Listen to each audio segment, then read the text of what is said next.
A wave 25 feet high, roaring through the streets of Boston. Wooden houses splintering in seconds. Horses swallowed whole. Men, women, children swept away and suffocated where they stood. But the wave wasn't made of water. It was made of molasses. Yes, thick, dark molasses. On a cold January day in 1919, an enormous storage tank in Boston's north end suddenly burst.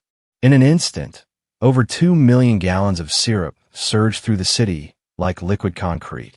The disaster killed 21 people, injured 150 more, and left an entire neighborhood in chaos.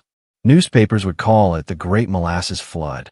It sounds almost comical, like some cartoon accident.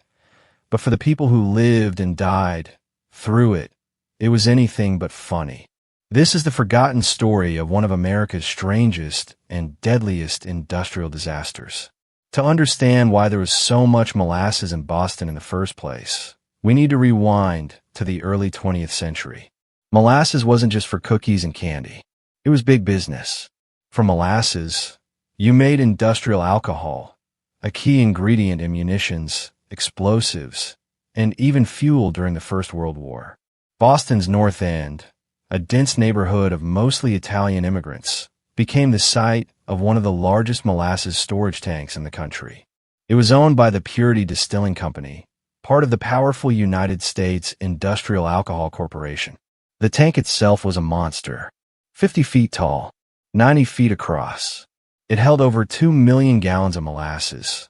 That's enough to fill an Olympic swimming pool 3 times over. And it loomed directly beside Boston Harbor, towering over homes, shops, and the elevated railway line. But here's the catch. The tank was rushed into use. Workers at the time reported leaks. Local kids would even bring cups to fill up free molasses that dripped from its seams. Instead of repairing it, the company simply painted the tank brown to hide the leaks. It was, quite literally, a ticking time bomb, and no one knew when it would explode. The date, January 15th, 1919. Boston was in the grip of a cold winter. But on that day, the temperature suddenly shot upward to nearly 40 degrees Fahrenheit. Some historians believe this rapid warming, combined with fermentation inside the tank, created enormous internal pressure. Around 12:30 in the afternoon, the North End buzzed with activity. Children were out playing near the harbor. Horses and wagons clattered along the cobblestone streets. Workers from the firehouse ate lunch. Then, without warning, there was a thunderous roar.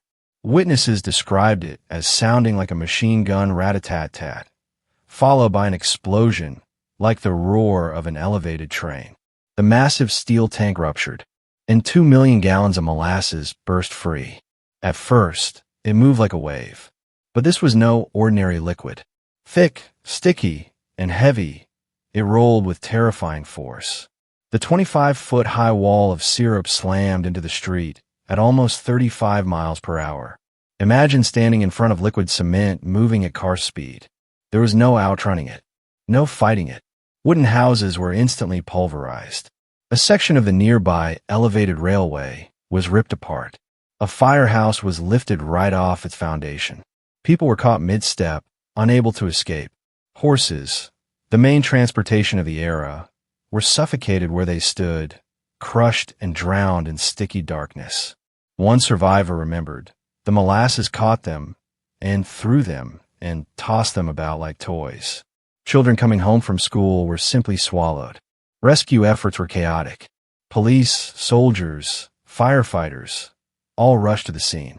But as they tried to save lives, they found themselves trapped too. Their boots were suctioned to the ground. Animals wailed. Victims cried out, their mouths filled before anyone could reach them. The more people struggled, the deeper they sank. It was like quicksand made of sugar. The most haunting part of the disaster came in the desperate hours after the wall of syrup first struck. People weren't killed instantly. Some were suffocating slowly in rising pools of molasses, while rescuers hacked at the syrup with axes and boards just to pull them free.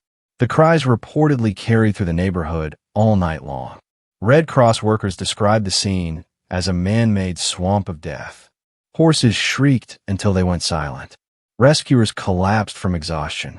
What had begun as an ordinary winter afternoon turned into a horror story, one no one could have imagined.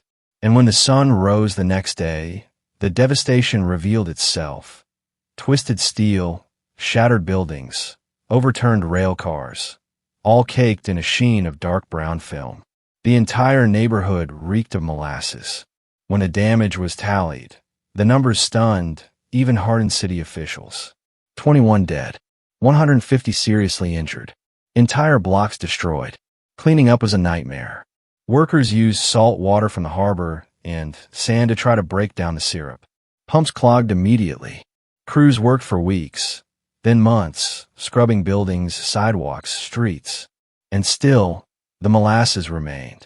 For decades afterward, Boston residents insisted that on hot summer days, the faint smell of molasses lingered in the air. But the flood wasn't just a freak accident. It was a legal turning point. Angry residents sued the United States Industrial Alcohol Company. The case became the first class action lawsuit in Massachusetts history. The company tried to argue that anarchists had sabotaged the tank. Keep in mind, this was a time of Red Scare paranoia and fears of political bombings. But investigations proved otherwise. The real culprit was corporate negligence. The tank had been poorly constructed, insufficiently tested, and dangerously maintained. No engineers had ever signed off on its design. In the end, the company was found liable. Victims' families were compensated a total of nearly $7 million, over $100 million in today's terms. Most importantly, the disaster changed American industry forever. It led to stricter regulations, mandatory engineering oversight, and higher standards for corporate accountability. In a sense, the people crushed by molasses didn't die in vain. Their suffering forced an era of stronger protections for ordinary citizens against reckless industry. A wall of molasses sweeping through a city. It sounds absurd, almost like a dark joke from history. But for Boston on that day, it was very, very real. The Great Molasses Flood reminds us of two truths. First, nature isn't the only thing capable of unleashing sudden disaster. Sometimes it's human neglect, corners cut, warnings ignored, profits prioritized. And second, even the most ordinary substance, molasses, something we drizzle on pancakes, can turn deadly when mishandled on an industrial scale. Today, standing in Boston's North End, you won't see much trace of the flood. The site has been rebuilt. People pass by without noticing.